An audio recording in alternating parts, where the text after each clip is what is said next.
Hey, what's going on, guys? Joe McCall, Real Estate Investing Mastery Podcast. It's been a little while since I've done one of these. I'm excited. And we got a cool guest on today. Today, we're going to be talking about mobile homes. Now, before you tune me out and shut me off, there's not, some of you that love mobile home parks, you're like, why would Joe even think that? Listen, sometimes when I hear about mobile home parks, mobile home investing, I get like, oh my gosh. That sounds so confusing, so complicated, so like I don't want to deal with it. But our special guest today, Adrian, has a different tactic, a different unique angle on it that I was really interested in. And we have some mutual connections that my one of my original coaches and mentors recommended that I talk to Adrian, get him on the show. And anytime Steve Cook says, hey, talk to this guy, I'm like, okay. And he's also has another coach that I'm good friends with. We'll talk about that. So he's got a really cool story because he retired his wife from her job. Now they're both working in the business full time. And he's got a cool business name. It's called My Wife Buys. I love that because, and I'll explain this too later in a minute, but I have found some of the best letters and marketing that I've ever used is when it comes from my wife. When I say, hey, my husband and I are looking for a house that we can buy in the neighborhood, and it's signed by her. So we'll talk about all of that with Adrian here in just a minute. I first want to let you know, guys, that this podcast is brought to you by partnerwithjoe.net. Partnerwithjoe.net. It's my new membership site that is basically an entire course for $7 on how to get your first check in the fastest way possible, doing wholesaling, cash deals, wholesaling. And my coaching business partner and I, Gavin, did this class together. And we also include, if you go to partnerwithjoe.net right now, you can get a free version of my cash offer software that will help you analyze deals, evaluate deals, and make a solid cash offer to sellers. It gives you the proposal and the letter to send to sellers and a very good, solid contract. It's amazing. You get it for free. What? At partnerwithjoe.net. If you want the full version of the software that makes cash offers and lease option offers and owner financing offers, along with all the proposals that you can send to sellers. It's like having me look over your shoulder as you're making offers to help you evaluate the deals and come up with the comps and make the offers and present it in a proposal that gives you credibility that you can send to the seller, all that amazing stuff. It's just $7.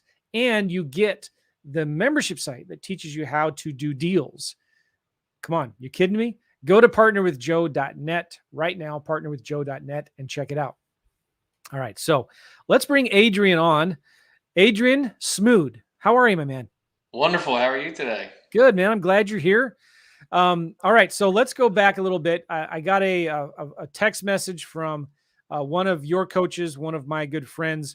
I'm trying to move my screen around here, but it's not doing any good. Never mind. Let me finish this. Keep it here. So Steve Cook. And he said, hey, you got to talk to this guy. He's doing some cool things. I think you're going to like having him on your show. I said, okay. So we talked. And I thought, man, this is really interesting. I like what you're doing with mobile homes, with land. And then when you filled out the podcast appointment calendar here, you started talking about some really cool things that you've been investing in this business for over 18 years. One of your original coaches, a good friend of mine, Ken Holmes, challenged you to retire your wife. And were you 29 years old or was your wife 29 years old when you did this? She was 29 years old when I did it. And how old were you? I'm 6 years older than her, so that would be with simple math 35. Okay, cool. All right, so this is cool. I like how, and you're still working with your wife, right? Is she the one that's the My Wife Buys? Yep, she is, and she helps in the background. But really what the retiring of her did is it allowed her to find her true passion, which isn't real estate. She enjoys what it does for our life, but she's an RN, and she started traveling nursing.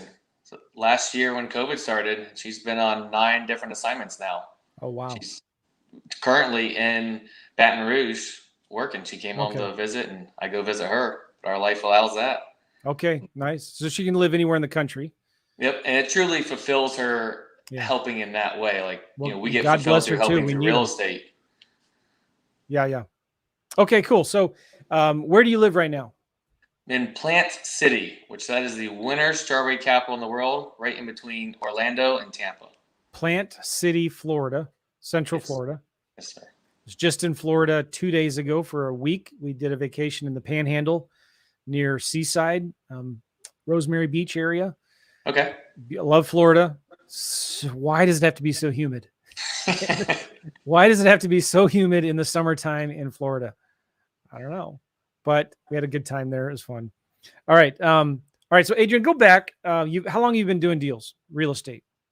Well, I started as a tenant, like a lot of people did, but I was a terrible tenant. I got evicted. I had a stack of eviction notices, and my favorite one was asking us to please stop parking the motorcycle inside the house. My friend had a motorcycle, and believe it or not, it gets cold enough here that he didn't want to park it outside and wait 35 seconds for it to warm up. I had a family member that was a mortgage broker. He said, buy a place. So, if you remember 18 years ago, 19 years ago, you didn't need anything to buy a place. So that's how I bought it. Okay. $1,500, moved the same friends in, and we all lived in different bedrooms in the house. Fast forward a few years, I bought a second house. That one was at the top of the market with the ARM adjustable rate. I lost a little bit every month, but it's okay. You refinance. Well, that ended up being a short sale. And you can fast forward probably another 8-10 years. And I went to RIA meetings and I listened to the seasoned investor, the guy, girl in the back of the room that didn't have to do another deal. They just really enjoyed the business. And they had a common theme of mobile homes. And I just started listening to them. Was this in Florida that you were going to these Yes. the real estate clubs? Yes, in Florida, all local. We have a bunch of them in the Tampa Bay area. And yeah, I just listened to them. I figured these guys and girls have been doing it longer than I've been alive, so they probably know more than I know. And they were right. That's how we got introduced to mobile homes. Okay. Now, when I hear mobile homes, I think big mobile home parks. I think of derelict properties that are completely trashed, with a bunch of white trash in them. That sounds horrible. But I think of oh my gosh, a lot of work, a lot of maintenance, a lot of things to fix. It's hard to find management, and you need millions of dollars to buy these huge parks, right? But you have a little different tactic on it. But before you get into that, maybe talk more about, all right, you hear these investors talking about mobile homes. What was your journey into that? Well, actually, my first Life and Air experience at their Get a Life program, Sean McCloskey was one of the speakers, and he told his story about getting to your big splat moment. Oh, yeah. Of, basically either need to have a big fail to get there quicker so then you can get back up and not just slowly. So my goal, I was a little frustrated with being comfortable in life. I decided I'm either going to spend the rest of our money on this mobile home that I have no idea if it's going to be profitable or it's going to be profitable. I spent most of our savings buying a $16,000 1962 little trailer that had everything against it. The septic was in a bad spot. You had to go through one bedroom to get into another. Everything most investors don't like. And I bought it, made a phenomenal return. How much did you buy it for? $16,000. Okay. And we only put less than $4,000 in it between closing costs, and we put up for rent. Today it's rented. Explain how because I'm confused on this too. Like, how does it all work when you buy a mobile home? Do you buy the land that goes with it? If it's in a mobile home park, do you rent the land? So great question. Our main business that we do is we buy the home and land together. So we own the real estate, the dirt. So it's no different than a normal transaction with a site-built home, except for they have to do a title search on the trailer, so like a vehicle. That's the main difference. If you're buying just the home on someone else's rented land, which is typically inside of a park, in that case, you're going through, in most states, the DMV. There's some other states that create a new government department to take care of it. But then you're buying a vehicle. It's not much different than going and buying a car from a different person. And you would do your title search the same way, which for me, it's go to the DMV and make sure there's no liens on it. Well, we like to buy the dirt because we have these things called hurricanes down here. Yeah. And if a hurricane wipes it away and all I had is rented land, now I own rented land and I have nothing on it. So we like to have the dirt as a little bit more security. All right. So the first deal you did you do that? Did you buy the dirt and the mobile home? Yep, we bought the dirt and the home together. Did you do that by accident, or is that what the guys taught you to do? That's what they talked more about doing those. They talked a little bit about both, but they really liked owning the dirt because we're in here in Florida. Okay. And so then you bought it for 16, you put 4 or 5 grand into it. So you're all into it for about 20, 21 grand. Did you say you put it on a credit card? No, I did most of the rest of our savings account. Okay, that's right. I didn't tell my wife that plan, by the way, of No. either the splat or make it big. I didn't tell her that was my plan of possibly spending the rest of our money and not getting anything out of it. All right. And by the way, if you could move a little closer to the mic or something, it's a little hard to hear you, but I appreciate it. All right, then. So you bought your first house. Did it turn out well? What did you do? We did the basics to get it rent ready. Okay. And then from there, we just put the sign up for rent. We actually did a rent to own on that one. I followed some of the old mentors. We don't do that as much. We would do similar to like what you teach of the lease option these days. But we did a rent to own. The person put $5,000 down. Wow. And she stayed there for about 4 years. And how much was it rent? How much did you rent it for? She was only paying $495 a month because she put such a large down. We kind of figured that out together. Let me get my calculator here. She paid $495. And let's just say you have 30% for expenses, vacancies, maintenance, management, repairs, future capital expenditures.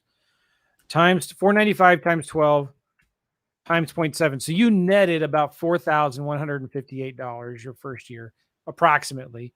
And you put 21 grand into it, right? Yep. That's a 19, almost a 20% cash on cash return. I think not conservatively. Bad. Not bad. And she was there for how long? I think she stayed about 4 years. Okay. She had a life change and moved up north. She gave us the property back and basically the same condition. Okay. And now it's rented at $700 a month. $700 a month. And you obviously we got to put some money into it, you know, to spruce it up a little bit. But it cost us a few $1,000s and it's at $700 a month now. Now, when you buy the land, are you buying the land in a mobile home park, or is this like a 1 acre lot somewhere out in the country or something? Both. Okay. We've mainly done bigger lots. I mean, that's what we like because we feel like we get a better quality tenant, you know, because people want a little more privacy. Well, we've done them at 0.09 acres, so a little sliver. Sometimes they're in a community that looks like a park, but everyone owns their individual lots. And sometimes it's a mixed road that there's some site-built homes, there's some mobile homes, there's some vacant lots. It's just a little bit of everything. I prefer the mixed roads, especially like a dead end. And we also have a decent amount down dirt roads. Another item that breaks a lot of investors' rules. Don't buy down dirt roads. You have to pressure wash it to find out what color the house is. Yeah. We're fine with it. Do you do this virtually or only in a closer area where you can actually go see the houses? 30 minutes from our house. I'm very strict diamond that I stay within. Okay. I don't want to spend all my time driving around. Okay. So do you ever go buy a vacant lot and then put a mobile home on it? I have followed someone else in that process. So I wholesaled him just the mobile home and I followed the entire process. And at the end, I basically brought him lunch and found out what he did. And I decided that's way too much work for me. Really? I don't like to do that much work. He had to deal with all these government agencies and the mover saying he was going to do it. And a seller of the actual home got upset with him because the timeline, too many moving parts. Not for me. There's money in it. But again, I like to be a little lazier. I call it. Okay. I like lazy too. So you're looking for a vacant, a lot of property that has a mobile home on it already. Yep. Because also, if you move one to the land, people think, oh, you just move it there. You hook it up on the back of a truck and move it. Yeah, you do, and that costs $7,000 to $14,000 to have it moved and set up in Florida. You might have to bring the septic up to code. That could be $7,000 to $14,000 as well, depending on our water table. You will have to have other inspections done. If you don't already have utilities there, you're going to have to either get a well or connect it to the county water. You got to get electric pole. And then you have to worry about the home being damaged on the drive there. And all that's if you got the home for free and needed no repairs. So it's not as cheap as a lot of people think. Oh, just get the land, you'll get a home and move it there and you're done. And there's a lot of work to it. Okay. All right. So to go back to your wife, your wife was working. How long ago was this? That was about 4 years ago. Okay. 3 years ago. Sorry. And how long have you been doing real estate full time? Full time's about 6 years. Okay. We were very fortunate. We don't have kids yet. She was working full time and trusted me, and we just snowballed everything I did and lived off of her income. It was one of the benefits of not having a lot of debt, and we just snowballed everything I was doing for the first little bit. Nice. And so today, what does your business look like? How many properties do you own? What kind of cash flow do you get? So we take care of about 30 properties. We do have a few master leases within there, and we are out of the site-built homes. We just sold our last one about a month and a half ago. That was the first house I ever bought as well. And we sold it because I looked at the equity that I had in it, how much net cash flow I was getting on that equity, and it was 5.6%. And I assumed that I could make more than 5.6% in other areas of real estate. So we decided to sell it, and we put some of it to work already. And one of them we put to work. That one property that we bought all in at $50,000 is producing a higher net cash flow than the $270,000 house that we sold. Yeah. So you could take that one site built home, right, and buy 3 or 4 mobile homes, and you get a lot more rent. Yep. So what is your average net cash flow on your properties? We are all over. So we have properties that grows from 700 to 1,300. And our numbers are pretty standard. Like you just said, the 30%, I'd say 30 to 40%. If you run them and manage them right, they're not any different than a site-built home. A lot of people think they are. If you, like I said, manage them, repair them ahead of time, find the right tenant, we haven't found them to be any different. Okay, cool. When you do get a vacancy and you start advertising the house, do you get a lot of applicants applying for the home? So there is a big demand for them? Yeah, there's a huge demand. And that's something we've really honed in on. It's one reason we've sold some of our properties this year is because we created an avatar of who we love as a tenant. Just that person has worked best with us. We've worked best with them. And it's a blue collar handyman or handy woman. We look for properties that they like. They don't mind that dirt road that I mentioned. They love a workshop to put their tools in. They like a property big enough to pull their utility trailer on it and park it there. They don't want an HOA because an HOA bugs them. They love a fenced yard so they can bring their pigs and goats, the animals that most people don't like. So we've started buying properties that attract that person. We still get a lot of calls, a lot of applicants, but we're trying to get that one person that's their ideal home. They want to live there, not they have to live there. Nice. And so you've got 30 of these properties. I'm assuming if you're being coached by Ken Holmes and Steve Cook, that you own most of them free and clear, or you're close to owning them free and clear. Yep. And the little bit of debt we have is mainly performance-based notes.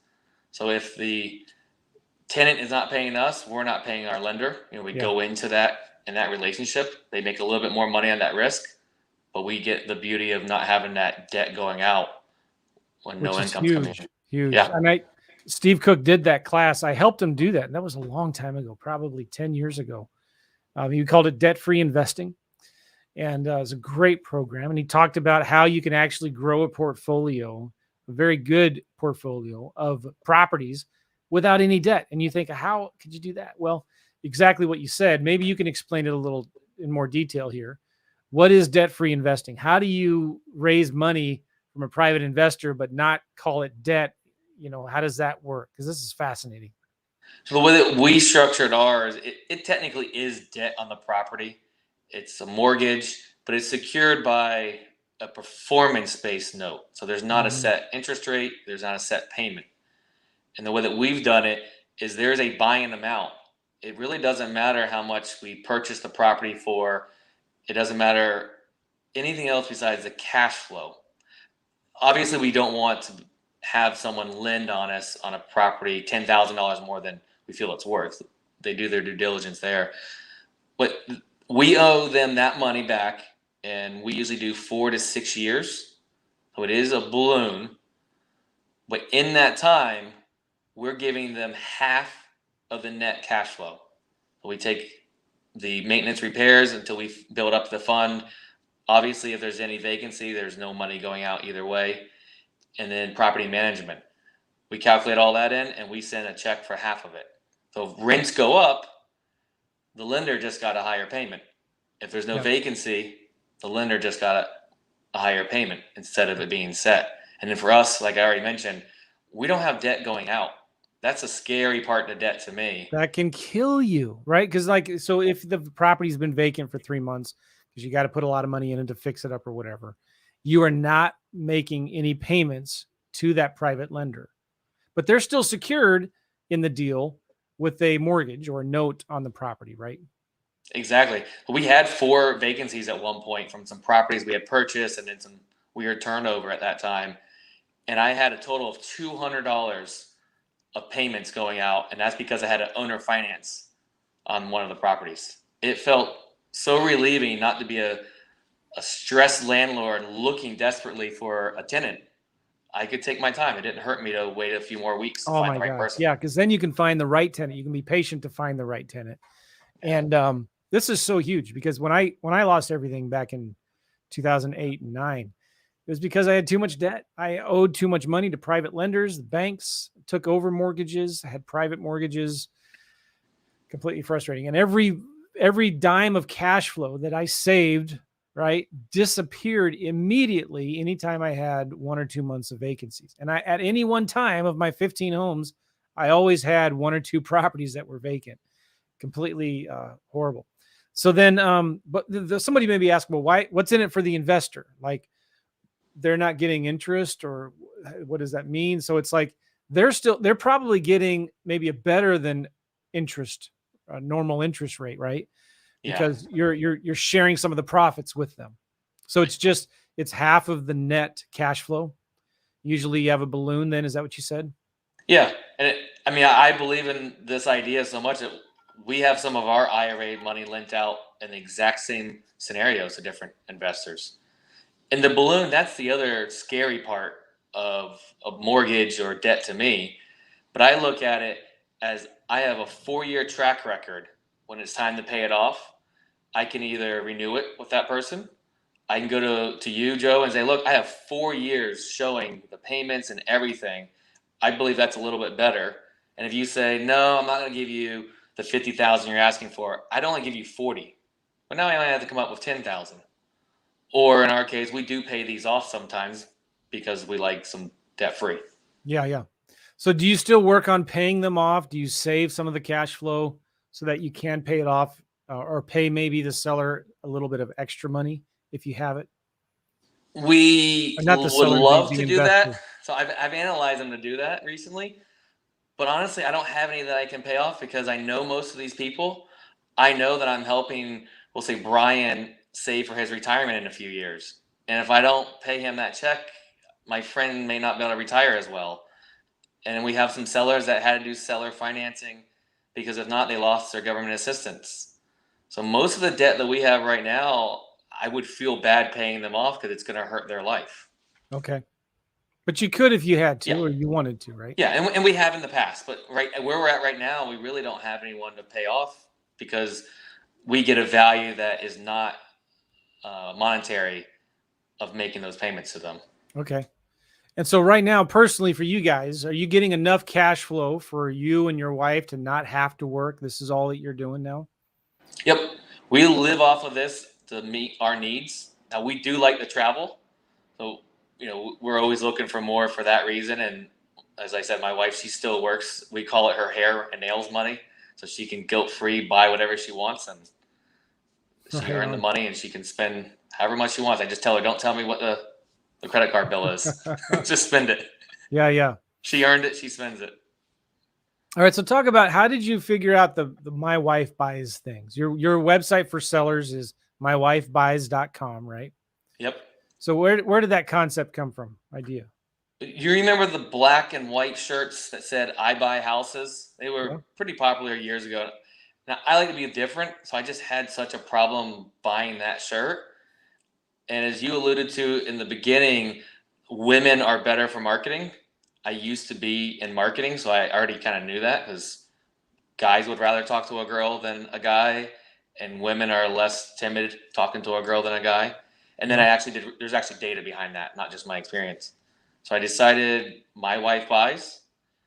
I was in one of the masterminds with Life and Air. I was wearing this shirt and I had this other brand that I just got from Fiverr. And someone stood up and said, "What are you doing? You have two different brands here. One of them sucks, and one of them is awesome, and it's relatable, and it fits your personality." And any good mastermind group, you listen whenever most of the people in the room are telling you the same thing. That's awesome. It became our brand. I'm going to share my screen with you if you don't mind. Can I show you? Can I show everybody your website? Yeah.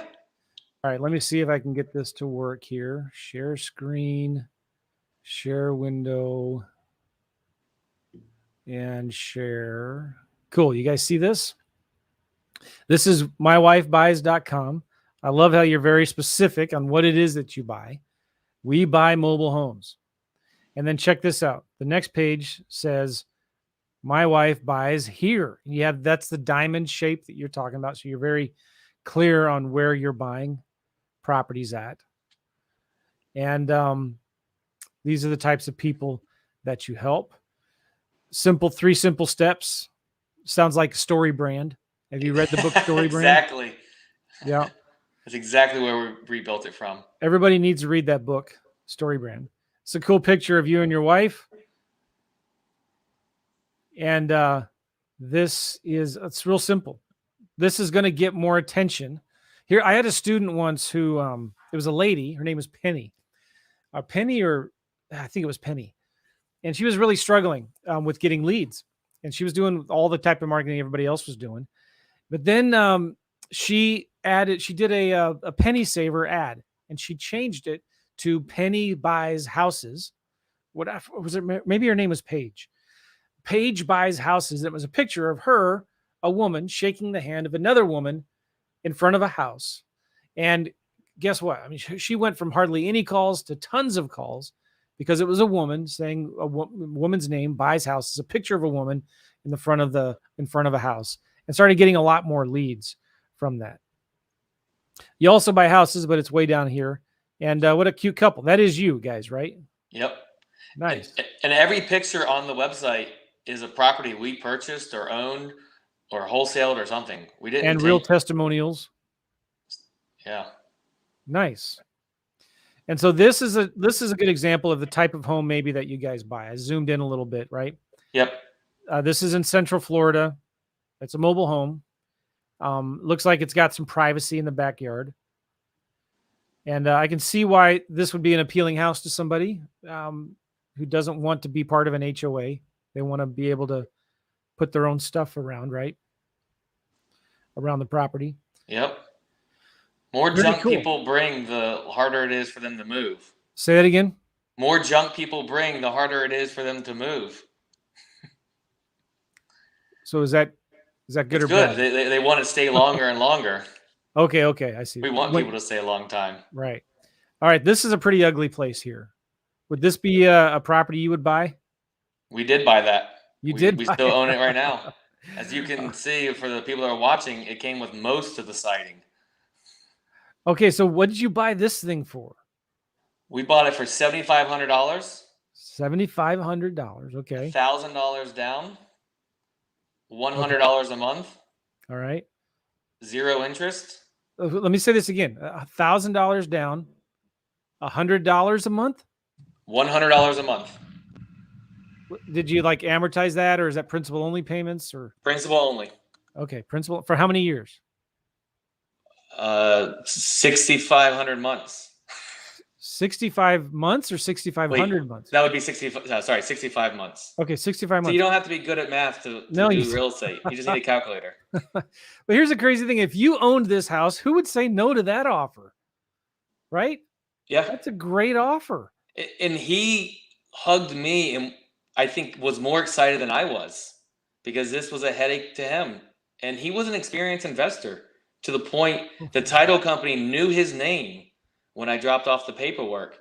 He was just burned out and he had moved on to different live things. In the home? No. Okay. He actually sold me 2 of them, the exact same deal, side by side. And that's the home and the land. How many acres was this on? About 1/4 of an acre. Was it in a community of other properties? It's down a dirt road, off of a dirt road. Okay, so you bought the land and the mobile home. What did you do to it after you bought it? Believe it or not, the inside didn't look as bad as the outside. But we obviously had to fix up the outside, do some work on the inside. It needed all new electric, so we had to get all the electric. We had some plumbing.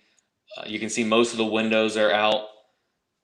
And that's it. I mean, we put about 10,000, I believe, into it. Did you do the work yourself, or do you have contractors that do it? I did at the very beginning, and I learned enough that when someone tells me it takes 4 hours to do the job, I'm like, no, it takes me 4 hours. You're less if you're a professional. And I learned that I'm not that good at it. Okay. So how hard is it to find a contractor that would look at this and say, all right, I'll do it? Replace the windows. I'm assuming you replaced the siding, or did you just power wash it? No, we replaced the siding. All right. You replaced the siding, maybe new roof? Actually, the roof didn't leak on this one, believe it or not. All right. So then if the roof had been leaking, we may not have been able to keep it. Because once they start leaking, these old ones, the floors just start falling apart. They're pressed particle board on the old ones. All right, so this may be a dumb question, but like, is it hard to repair these types of homes, or is it just like a regular single family home? So the upgrade to these homes is replacing it with the same materials as a single family. This one has the real thin walls, and if I remember correctly, we did not have to replace any walls. Sometimes we have to, and we'll take out the whole wall, put 2x4s in it, put drywall. That's the nice upgrade for it. But I'm telling you, believe it or not, the inside of this one looked pretty good. We did not have to replace the cabinets. Okay. And so we have a lot of mobile home parts stores that have these, we'll say, cheaper materials that they use originally around us. And I would guess that they're in a lot of areas. You just have to start looking for them. Okay. So, which by the way, we were just in Florida last week, driving home through Alabama, Arkansas, a little bit Florida, Alabama specifically. We saw a lot of these on the drive home. When you're driving from the Panhandle in the seaside area, Destin, Seaside, Pensacola, you drive state highways, county highways is the most direct route north till you finally get to an interstate. And it was amazing to me driving through these little small towns, how many of these properties that you saw, that I saw down there. And I was like, wow, okay, who would live out there? But you know, the structure of this, you know, is it, you know, the floor, is it steel? Is it wood trusses? What is it? So think of a wood frame house that's sitting on some steel I-beams. So the steel I-beams is the actual trailer portion of it. And then they kind of put a wood frame house on top of it. Okay. That's the easiest way to think of it. So if you strip down the subfloor, if it's done right, you're going to have the wood slats to put your subfloor back on. All right. So the exterior walls are wood framed walls. Yeah, the older ones like this, they do have metal a lot of times. That's probably not the original siding on that one. A lot of times they have metal and they're really thin. So here in Florida, they stay pretty warm. That's why a lot of people put individual AC units in the windows because the central airs just don't seem to keep up. Okay. Are most of your homes central air or units, like single units and windows and stuff? Mainly single AC unit windows. We found a lot of people, I find this hard to believe, but they say that the window units are cheaper electric. My theory is they are only turning them on in the room they're currently in. So they're not cooling the whole house at the same time. Okay. That's the only thing I can think of. And again, I don't know why people in Florida even need air conditioning. The weather is so beautiful in the summer.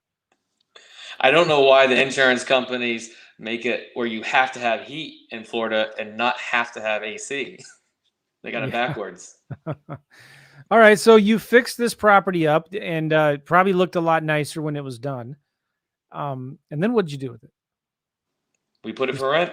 Advertised it for rent. So when you do that, are you advertising it with like rent to own, lease option? Or do you ever try to do owner financing, or do you just rent it, get the best tenant you can in there? It really depends on what the property I feel like is telling me to do with it. This one, I felt like it was going to be a little higher maintenance. And going back to, I can be a little lazier. I don't want all those calls. So we did give the person the option to buy it. Okay. We got someone that's going to go in, take care of it, as if it's their own, because it hopefully will be theirs one day. All right. So then, are there any more challenges with, well, I guess what I'm asking is like, why not owner financing? Why a lease option? We do the lease option because I want to feel out that tenant buyer first. Okay. In the first year. My accountant does not want me selling it in the first year. He wants me to have a year, 13 months of ownership. Okay. And if you're doing multiple of them and you space it out the right way, you can stay under the Dodd-Frank guidelines of having to do the loan originator. We're not doing huge volume. So we keep it where we're doing one, maybe two a year. Yeah, I was going to ask, so does Dodd-Frank apply to mobile homes? Yep. Okay, it does. And I believe it even applies to mobile homes that are just in the park where you do not own the land. Okay. We don't do many of those, but I believe it involves that too. If any of the listeners are looking at that, you need to look it up. Is it hard for people that live in mobile homes? Is it hard for them to get financing from banks? Yes. If it's the big banks, they'll go about 20 years old. The Chase, Bank of America, Wells Fargo.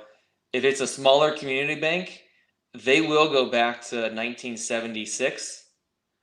And they will do, even some of them will do single wides for a homeowner. For an investor, they don't do that. Okay. And, it's got to come up to code. It's got to have the straps and the piers are all up to code, which in Florida got stricter because of hurricanes, which is good. Okay, cool. By the way, God bless your wife for being an RN, a nurse during COVID. Thank you. Yeah, that's crazy. All right, so let's talk about your wife. Why my wife buys? Was she okay with this too, by the way?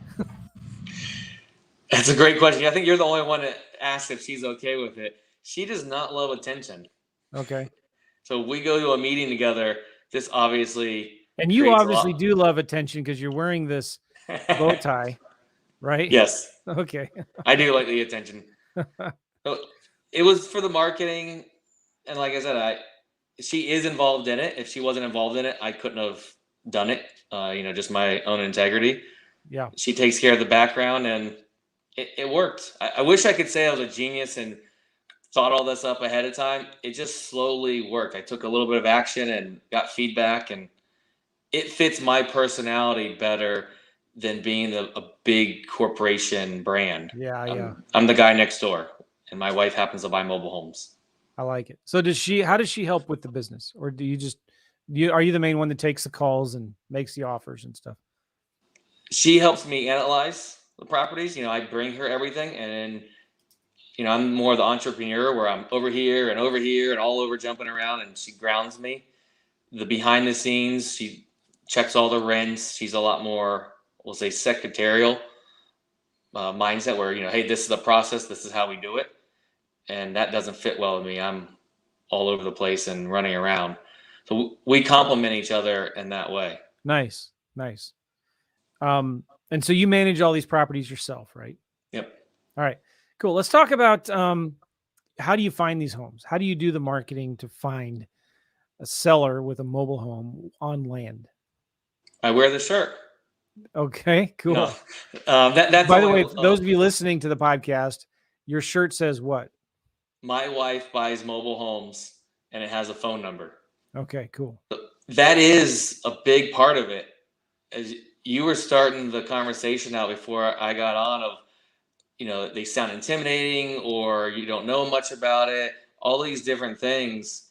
I go to lots of RIA meetings, and that's the way a lot of people think. Wow. Or why would you buy them? They go down in value, or, they're not sexy to take a picture in front of for Facebook.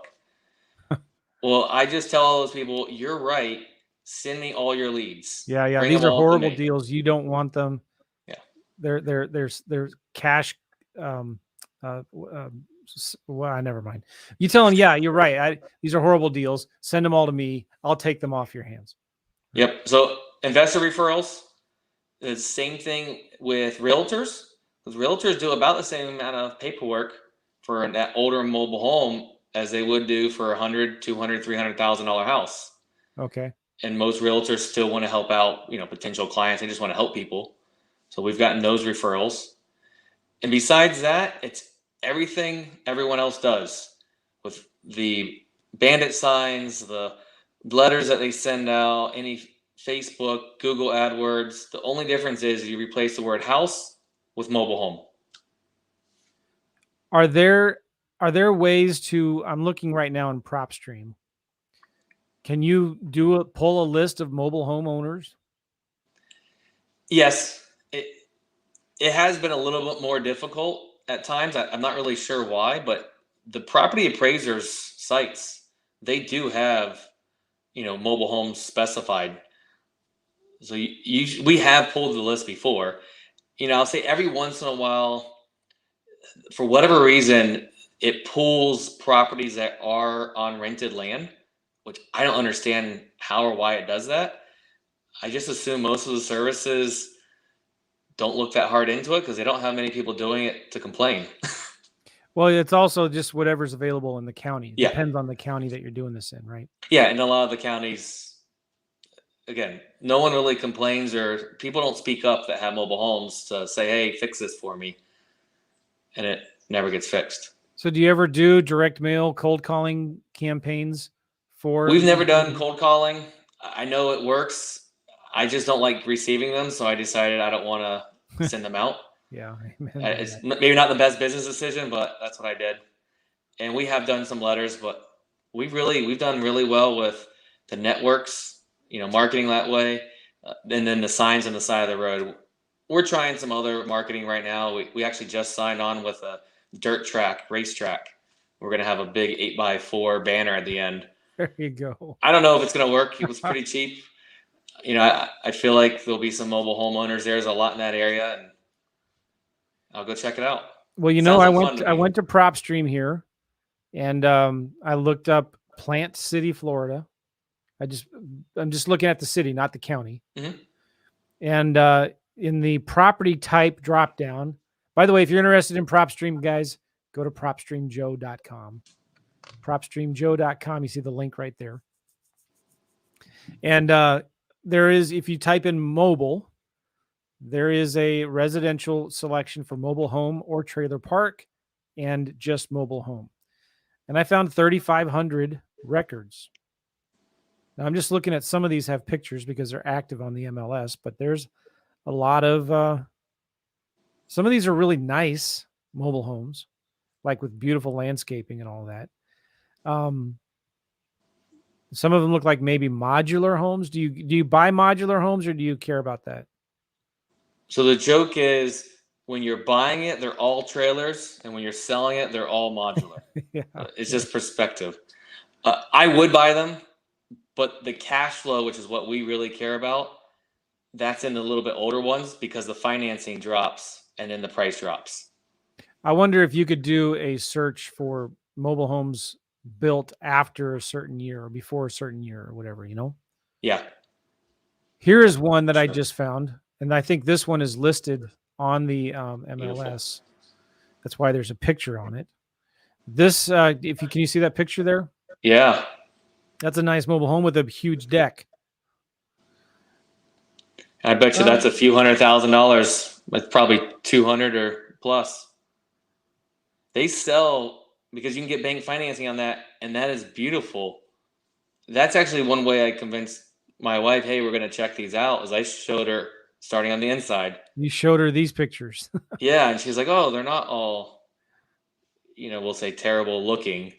We haven't Hey, bought any of those super nice ones, but we'll build up to those. I grew up for many years in a mobile home park, in trailers. I lived in a trailer in Des Moines. I'm sorry, Edmonton, Alberta, in the wintertime for 2 years. And I remember it being frigid, freezing cold in the wintertime. But my dad would put plastic on the windows. Yeah, I don't think we had air conditioning in Edmonton, Alberta, Canada. They've had mobile homes in Alaska since the 50s. Not surprised. I don't understand how they kept those warm. Well, that brings me to another question here. Can you, because you're doing this in Florida, can you still invest in mobile homes like you do in other markets like Michigan, Montana, Minnesota, some of the colder climates? I don't see why not. I mean, I have friends that do. I never have because I got real niche down to where we buy. But I don't see why you couldn't do it in any market. If it's there and there's a demand for them, which remember we're in the affordable housing space of the niche of mobile homes that we're really doing. And I believe there's an affordable housing crisis in the entire country. Mm-hmm. I don't see why you couldn't do it anywhere. Okay. Well, here's something that I'm looking at here. I'm in PropStream, propstreamjoe.com, and this is interesting. If you guys can see my screen, I did a search for, right here, I went to property characteristics, property types, and I typed in the word mobile right here and found out mobile home or trailer park mobile home. And they've owned it for 5 years or more, and there's 1,700 properties right there.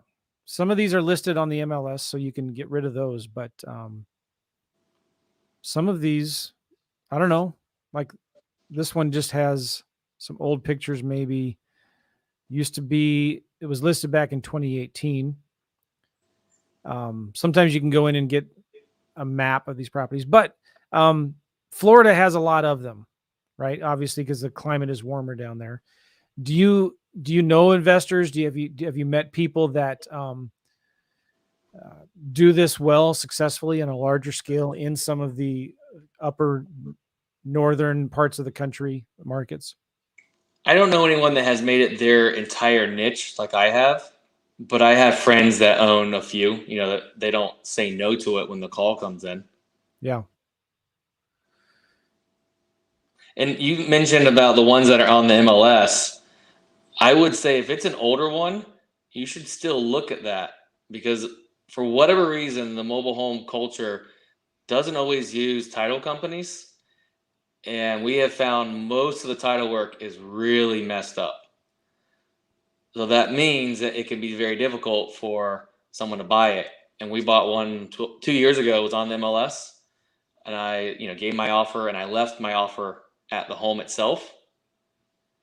And they could not close because the title work was so incredibly messed up. It went back generations. Really? And it was going to tell all these people that didn't think they had an interest in it that, hey, you have to do a probate all of a sudden.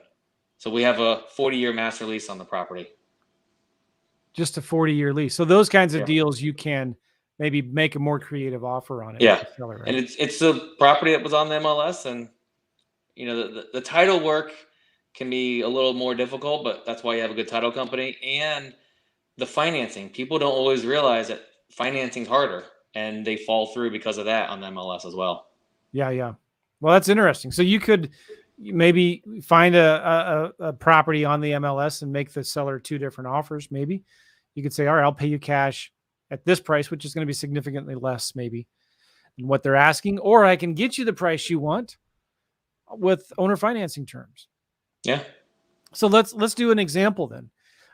Let's say there's a property. It's a mobile home. They're asking what's a normal asking price on a normal mobile home that's decent shape, livable, not really nice like the one we were looking at with a huge deck. I'd say today, and it's really jumped in the last year and a half, probably around 100,000 in my area. All right, so they're asking 100,000. If you were to make them a creative offer, like a master lease, you said, or owner financing, oh, we lost them. Uh-oh. Well, we lost Adrian. Come back, Adrian. Here he is. We'll get him on here. I have no idea what happened. My screen went blank. Sorry. All right. That's cool. All right, so we're talking about they're asking 100 grand. It's not really nice, but it's not trashed, and they're asking too much for a cash offer. So you're going to make them a creative master lease or owner financing offer or something. What would that look like? Actually, let's change the numbers, and I'll give you one that I did last week. He was asking $155,000, which is too much in my opinion.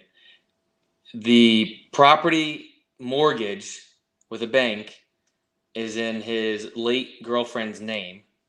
Okay. So it is not in his name. The deed is in his name. He's already gone through probate. So I gave him 2 offers. One of them, I would rent it from him. And we didn't go through all the idea of what that would be, but I told him, look, I'll rent it from you, and then I have the right to sublet it out. Really what I was wanting to do is sit down and talk about that more, if that was his preferred. And the second one was I would do a little bit of owner financing and take over the mortgage, because the mortgage was $83,000, and that was still more cash that I wanted to put down, because I felt like I could rent it for probably $1,500 a month. Wow. Okay. And I didn't have to do that much work to the place. The guy kept it up really well. He did the work himself, but it looked like he probably did it right. Most people just don't do it right. So I gave him the offer of taking over the monthly payments and a small amount of money, cash, and a small amount of money on payments. We didn't go through those exact terms because he said, this is all new to me. I need to talk to my attorney. And there was a realtor involved too, right? This one, was not a realtor involved. Okay. I'm going to follow up with him. I really think that he's probably going to end up putting it on the MLS. And I wouldn't be surprised if he sells it a little bit less than that to someone. So you give the seller, I love that, when you give the seller options and you say, I can buy it with cash, but it's going to be this lower price, but I can get you a higher price if maybe rent it. So like a master lease, right? I always offer the person whatever they're asking for it if I can make payments. Okay. And then really that payments just depend on how much do I think I can rent it for, and I need to be able to, my payments need to be very safe under that. And we've done a lot of that. People always ask, well, for how long? I don't know. The calculator tells me that number. Okay. If they want interest, we have to put the number for interest in there. Obviously the price of it, and we fill solving for the amount of months. Well, that's a good question here then, real quick, and we'll wrap it up here in a minute. But what are some of your minimum criteria for these deals? Do you have like a minimum cash flow number, a minimum return on cash flow, return on cash, or return on equity, or what are some numbers you look at? For the most part, I look for a minimum of 20% all-in ROI. That's partially because of hurricanes in Florida, because I do have a higher risk. These older ones, older than 1980, we can't get named storm coverage. So if a hurricane takes it out, I get no insurance on it. I do break that rule. I broke it earlier this year because I liked the dirt a little bit more. So if something happened to it, I felt like I had more value in the dirt. But in general, we've been buying the upper 20s, so 28, 30% ROI. And that allows us to share more of it with our investors, as we mentioned earlier. And it just allows us for that risk. If something happened, like we mentioned, they're a little bit riskier because of the insurance, because of all of the aluminum wiring in them and some of the repairs you have to make. Yeah. But higher risk, higher reward. For sure. So is there like a minimum cash flow number? How much it has to cash flow a month?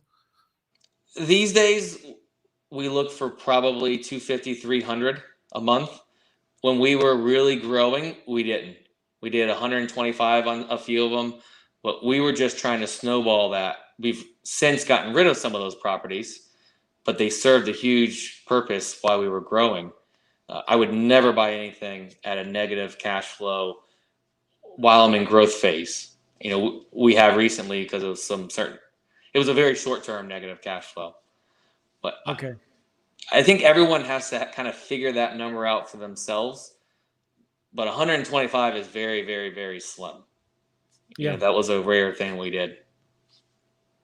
All right, cool. Would you ever do a deal outside of your diamond area? Would you ever do a deal in Arkansas, for example?